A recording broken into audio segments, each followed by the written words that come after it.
Portland, Oregon, a city barely alive. Ladies and gentlemen, we can rebuild it. We have the funding. We have the capability to rid the city of gun violence. Portland, Oregon will be that city.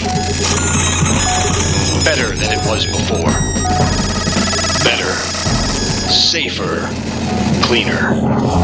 It's the $6 million plan.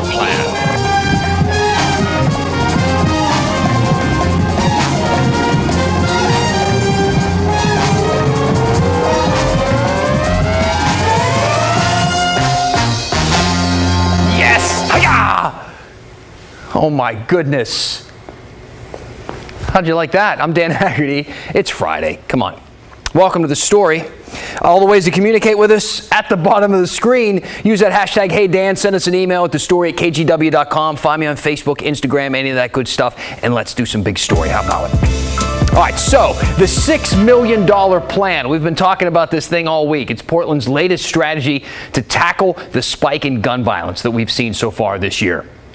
Since last year, actually. Quick refresher on the plan if you don't know the details right now. See, the city council approved it this week. Most of the $6 million, $4 million, is going to community groups and nonprofits that work with the neighborhoods hardest hit by gun violence. More than $1 million will go toward hiring 24 unarmed park rangers to patrol Portland's parks around the clock.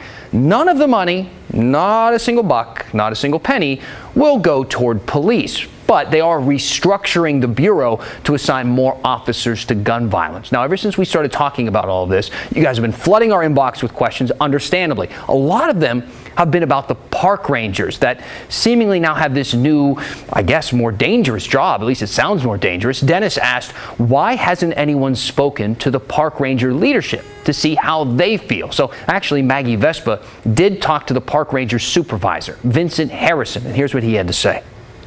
What I'll say is that this doesn't change the scope of what park rangers do. I think that us being in parks, a proactive presence, engaging with the community, prevention-based services, being public safety ambassadors is the role of park rangers. We police the parks. As you mentioned, there are a deficit in police resources, and they don't have the ability to get to the 12,000 acres that parks manage. We often increase our ranger capacity in the summer, and we've often in times past increased our capacity when violence has stricken our community. Okay, so that's what the boss thinks, but not everybody's on the same page as far as we've heard. We also spoke to a retired Portland park ranger who reached out to us after he heard about this plan, and simply put, he thinks the idea was pretty awful. Park rangers are ambassadors, and they engage with community members. They're solution-based. They have the authority to issue warnings, citations, but their job description is not dealing with gun violence and or gang violence. Now, I got this interesting comment here from Rob on Facebook. Rob said, in the early 90s, I worked for a private event security company that was contracted to patrol Portland parks, primarily at night. This experiment was short-lived, and responsibility shifted back to professional law enforcement as it was deemed too dangerous. Well, we looked into this, and it seems like there's been kind of this back and forth between public and private security in Portland parks over the years. And according to the Oregonian, the Portland Business Alliance was in charge of contracting out private park security starting in 1997. Then in 2012, the late Commissioner Nick Fish helped create the Portland Park Ranger program as we see it today, and as it will now be expanded thanks to this new gun violence plan. Mark wrote in about Portland police, who, again, are not getting any new funding from this plan. Why do they have so few police, he asked. Budget cuts? Relocation? Leaving an unsupportive agency? Commissioners? Mayor? Surprising gun violence is raging. Picking up your sarcasm. Well, I think there's something that is worth your time. You should check it out. The Oregonian published this story a few days ago with the headline, "Overworked, Overwhelmed, and Burned Out. Why Portland cops say they're leaving in droves." Since July 1st, 115 officers have left the Bureau for reasons you can probably guess from the title. Now, we should point out, shootings began spiking here before the massive budget cuts last summer. We should also point out gun violence is climbing in cities nationwide, so we're not drawing any specific connections between defunding the police and this spike in gun violence. That said, Portland Police Chuck Lavelle says he doesn't know where these new officers dedicated to this gun violence program are going to come from. It's a complex issue, and there's room for a lot of different resources and ideas on how to tackle it. I will say it's very difficult to do with limited personnel and limited budget. Okay, pretty diplomatic answer, I would say. The Portland Police Union was a little more blunt. PPA President Daryl Turner released a statement saying the data speaks for itself. We need to ensure that our city has enough police officers. To force the community to choose between public safety and those additional needed resources is not the solution. And by additional resources, he's talking about the community groups getting the funding instead of police. Now, speaking of that, I got a Facebook message from Lori. Hey, Dan. Who are these community groups that the Portland City Council just gave more money to? What qualifies them to stop gun violence? So I have a real quick answer to that. We don't know. We don't know who they are. Not yet. We've asked the Office of Violence Prevention which organizations are getting that money and how it's going to be sent, and we haven't heard back yet. We're hoping to hear from them soon. But here's what we do know. The money will go to organizations who have a contract with the city, specifically the Office of Violence Prevention, which has been around since 2006. They try to address violence by working with some pretty big assortments or different organizations, everything from city bureaus and government services to schools, businesses, and faith organizations. And they're going to get $4.1 million to dole out to these groups. We did look up some of the organizations that currently have a contract with that office to get an idea of who they're working with. One of them is Portland Opportunities Industrialization Center. They work with kids at Rosemary Anderson High School, kids who are at risk. Maggie Vespa talked with them last week, and they say they could certainly use the money.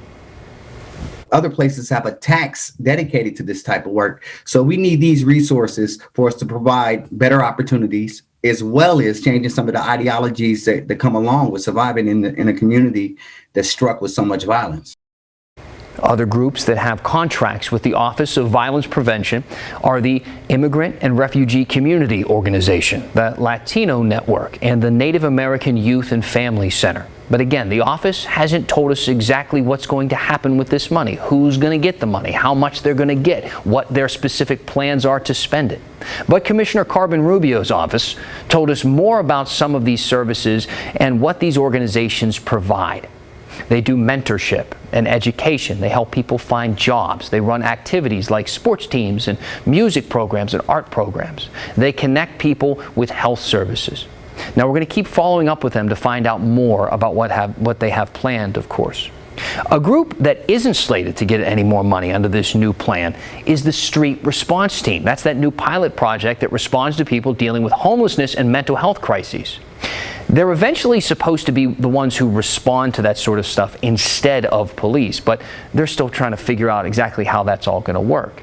But under this new contract, the Office of Violence Prevention, they're not going to be giving them any more money at this time from that lot, from that $4.1 million. But last I checked, that team was still working well, up to expectations, and expanding a bit, but still in dire need of more funding. If you have more questions about any of this, I know you do, let us know. Use that hashtag, HeyDan.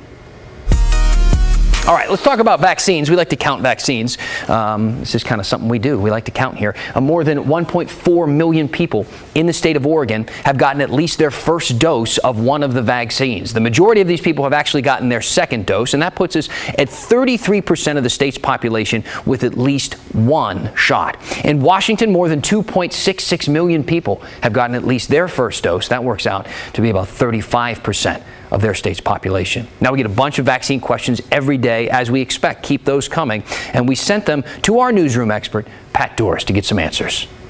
Some COVID vaccine questions. Let's get to them, shall we? Here's one from Linda. Tonight on the national news, they told about breakthrough cases of COVID, meaning people getting COVID after being vaccinated. But they didn't say anything about whether or not the vaccines had protected these people from severe cases or if they had to be hospitalized. Do you know, can you find the answer to this question? Linda, yes, yes, and yes. So I dug it up. And just for you, looked at the OHA, Oregon Health Authority, release that came out yesterday about Oregon's own batch of breakthrough cases. We had 168 cases since this all started, and they report that 19 of those people were hospitalized. So there you go. And 3 of those people died. So it did not protect them. Now, there's probably going to be some investigation into exactly why were they hospitalized or why did they die. But so far, that's what we can tell you, that even people who had gotten the vaccine, gotten both doses, or maybe just been done with the Johnson & Johnson, they still got the virus, and they still had in a very small percentage of people, but those people still did have kind of a significant reaction to it. All right, thanks for the question. Let's move on now. This is from Jen. I have my second vaccine scheduled for next week. Due to the shortage of doses expected in the state next week, is there any chance my appointment will be canceled? Jen, the answer is no. You should feel totally safe and comfortable, because when your first one was scheduled, it went into this crazy database and they ordered the second one to come a month later or 3 weeks later, whichever the case is. So you should have a vaccine with your name on it. Not really, but basically, and it should be ready for you with your second appointment. So I wouldn't worry about that at all. If you're trying to schedule a new appointment next week and the weeks after, that is going to be a little dicey, gang. All right, here's our final question from Diane. I'm not concerned about the 168 COVID-19 breakthrough cases. I believed this would happen. But up until now, I heard the vaccine prevented serious illness or death. This seems to tell a different picture. Is this brand new knowledge that has surfaced, or did I interpret what I heard incorrectly? It's an excellent question, Diane, and I'm not sure which to tell you as far as what happened with your understanding of it. But this is what I can tell you as far as what we know of Oregon's deaths. I mentioned 3 of the deaths, or well, that there were 3 deaths. And Kaiser News was the first to report this today, and then we followed up and confirmed it. But the Oregon Health Authority says that of those 3 people, they were all either 73 years old or older. They all lived in congregate care, and each one of them had health conditions that could have caused their death on their own. That's according to the Oregon Health Authority. So when I say there may be some more investigation to figure out exactly what caused the illness that hospitalized some of those folks or the death of those 3 people, that's what I'm talking about. I went back and read the Johnson & Johnson application for emergency use that they did with the CDC and the FDA when this all started. Not Johnson & Johnson, with Pfizer. And in that Pfizer study, after it was done, 2 of the people who had gotten the vaccine died. And so there were 2 deaths associated with that. They went back in, they looked at them. One person had a heart attack. The other had a condition that was already going to kill them, I believe, if I recall correctly. So even though there were deaths connected to it, it wasn't really from that. Does that make sense? So anyway, the devil's always in the details, but I think it's fair to say getting your shot is a good thing. It's a smart thing. Is it 100%, 100,000% effective? Will you be bulletproof? No. So you still have to wear your mask and wash your hands and kind of keep a little distance from people, at least until we get that herd immunity. But that's what we know about the breakthrough cases, and that's what's going on with the COVID vaccine today. We're used to these kinds of protests around here. Well, there's a quieter one going on in a North Portland park by people who are homeless and want somewhere to live. Since COVID has started, we haven't had very many services up here, so we decided to take it upon ourselves. And just because Oregon makes a lot of white wine doesn't mean the only people making it have to be white. For us to make the best wine, we would be doing a disservice to say we are if we're not getting the perspective of everyone. When the story continues. Welcome back. I'm looking through some of your emails and your tweets. A lot of people curious about our opening, the $6 million plan. We read a few of the comments at the end of the show, so please keep them coming. Use that hashtag HeyDan and email us at thestory@kgw.com. We're on Facebook and all that stuff too. Hey, let's talk about Portland's housing crisis for just a minute. Obviously, it appears to be worse than ever. I think the numbers show that it's worse than ever. It's pretty much worse than ever. It's like everywhere you look, you see tents and tarps and more tents and more tarps. Well, one group of Portlanders thinks that we've gotten too used to those optics, too jaded with the tents, if you will. So they're trying a little something new. Here's Maggie Vespa. If you're biking or walking along the Peninsula Crossing Trail in North Portland this weekend, you're going to see tents and tarps like you've probably seen here and across the city for years. But you're also going to see something new and something that sticks out by design. It is totally awesome, actually. They're tall, white, hard to miss. It's got a bed built into it with the table. And as of this week, what's going on here right now is they're setting up these things. They're multiplying in North Portland. I guess we're calling them tarpies? Yeah, that's the name. Tarpies, like a teepee draped with a tarp. They were designed by a Seattle area man to debut on a national stage. The Standing Rock protests in 2016. Photographers covering the clash took notice, and tarpies became a story of their own.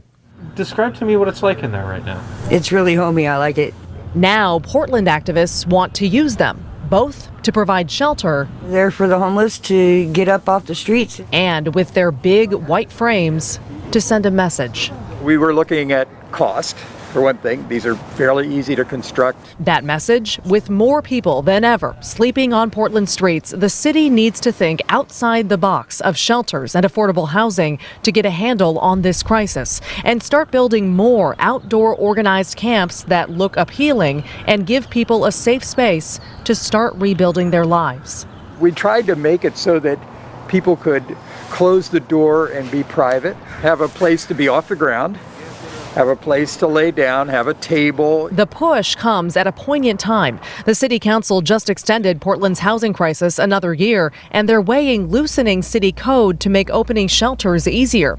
For a while, there was talk of allowing outdoor shelters to open in public parks, but commissioners recently ruled that out. Friday, KGW reached out to both Housing Commissioner Dan Ryan and the Portland Police Bureau about the tarpies, but got no response. People here say city staff visited this week, but left, allowing the tarpies to stay, at least for now. We've had a lot of issues at night, especially here. Neighbors feel like they know where this is going. There have always been camps here, but in the last couple of years, the chaos has ramped up. Fires, drug deals, shootings. There was a knifing here last summer. 2 people were knifed right here on the corner behind you. Still, the city has historically cleared those camps periodically. Now, it's not just camps. It's an organized protest with a point to prove. It's not that we just want to ignore the problem and, we're NIMBYs and we just don't want this in our backyard. The problem is we've been dealing with it for so long. Organizers told us they understand that, so they're coming to the city with a pitch. The tarpies don't have to be here. Find them the land, they say, and they'll move and build more. Each tarpie costs about $250, and they've already got business owners buying in. I would donate 50 of these. Marcus Lampros, who founded and sold Portland-based Lampros Steel, is all in on using tarpies to house Portland's homeless. He has no doubt if the land was there, other business owners would be too. Look, we all know the city tries as hard as they can to do what they can, but it's like turning a big ship, right? It takes a lot of time and a lot of effort. And, quite frankly, the situation's getting worse and worse every day. We get a chance to prove to everybody that we're human too. For now, activists say they've got materials for 2 more tarpies. Because they all look at us like we're not human and they treat us like we're not human, and that's not right. They're planning to build them here soon. Maggie Vespa, KGW News. Once upon a time, Oregon grapes shocked the wine world, producing barrels that rivaled Bordeaux. Ever since then, Oregon wineries have continued to carve their own path with diversity in flavor and winemakers. Here's Christine Pitawanich. When sports fans hear the name Channing Frye, these images may come to mind. Got drafted to the New York Knicks, played 2 years there at the Knicks, got traded to the Blazers. Then he went to the Suns, Magic, and to the Cleveland Cavaliers before retiring as a professional basketball player. What you may not know, Frye is a huge fan of wine. It's like season's over, wine tasting, wine tasting, wine tasting. And my cellar has exponentially grown. Frye owns Chosen Family Wines and has entered an industry historically lacking in diversity. When you describe the wine industry, it's like it's white, right? For us to make the best wine, we would be doing a disservice to say we are if we're not getting the perspective of everyone. Enter the One Barrel Challenge, involving 7 Oregon wineries. So each individual brand is selling you 300 bottles of wine, and 100% of the proceeds of these wines are going to go to the Maurice Lucas Foundation in year 1. That foundation committed to educational opportunities for kids in marginalized communities. And overall, we're trying to highlight and bring to life more opportunities and a barrier of entry for people of color into the wine industry. Jacob Gray, who helped come up with the idea, is also general manager at Longlow Estate Winery and partner in Chosen Family Wines. Less than a year ago, there was, I think, less than 100 Black-owned wine brands.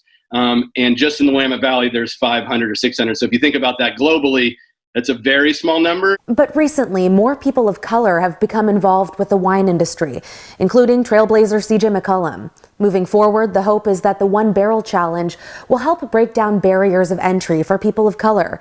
And for Frye, who has 3 daughters and a son, it goes beyond that.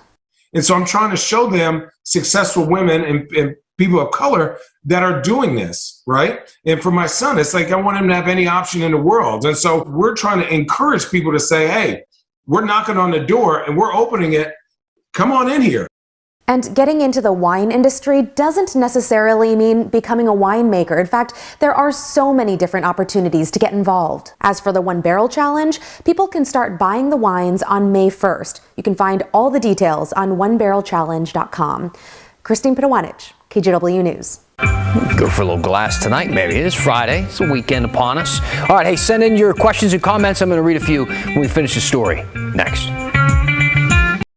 Okay, let's talk about some comments. The first one is an email I got from Judith and Terrence Hill with nothing in the body, and it just had a subject that said test. So, test successful. We got it.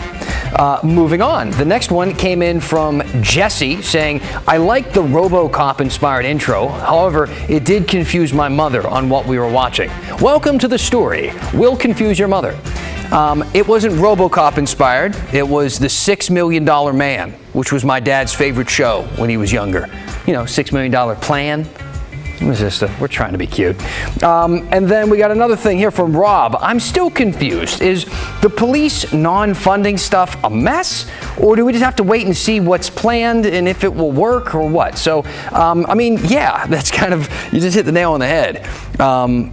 Traditionally, if you have a problem with crime, the idea has been throw more money at police, put more police in those areas, start to police those areas more, and crime will come down. And typically we see that work. But the conversation now has been about more than just initial reaction and initial response. It's been about a bigger picture, which is why this plan is being put in place. This is progressive. We don't know exactly how this is going to work. Some of the people who are complaining about it are saying that even if it does work, bigger picture, long term, we still have communities right now that are suffering every day with a rise in gun violence and people being killed, which is one of the points the police union was making, which was let's do these progressive things, but let's also do what we know works and tamper the gun crime immediately, and then work progressively toward the future. So I hope I explained that a little bit.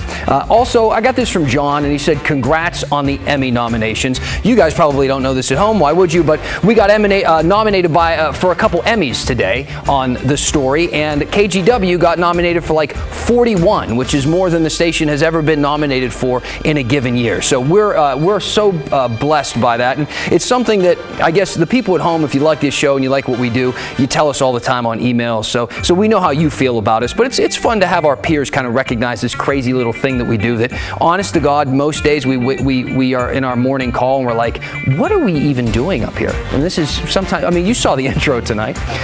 Anyway, that's it for us on this week. I will say, coming up next at 6:30, you are going to get the news from a person nominated as Best Anchor, Miss Laurel Porter. So, thanks for being with us. That's the story. I'll see you on Monday.